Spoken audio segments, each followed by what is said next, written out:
بسم الله الرحمن الرحيم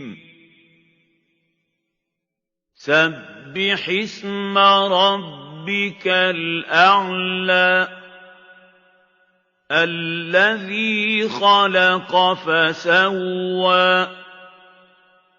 والذي قدر فهدى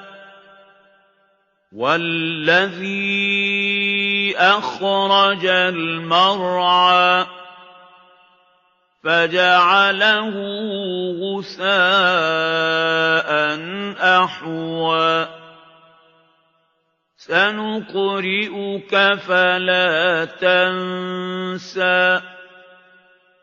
إلا ما شاء الله إنه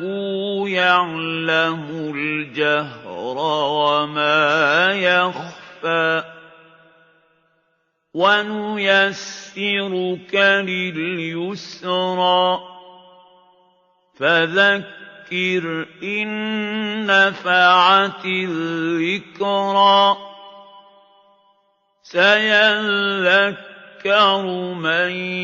يخشى ويتجنبها الأشقى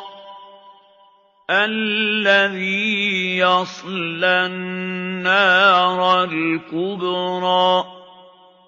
ثم لا يموت فيها ولا يحيا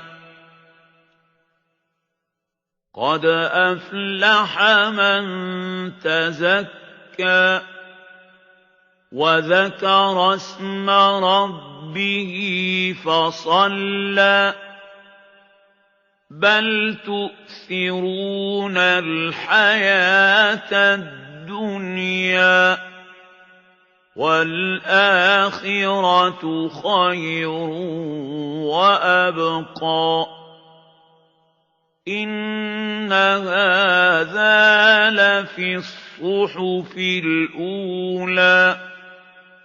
صحف إبراهيم وموسى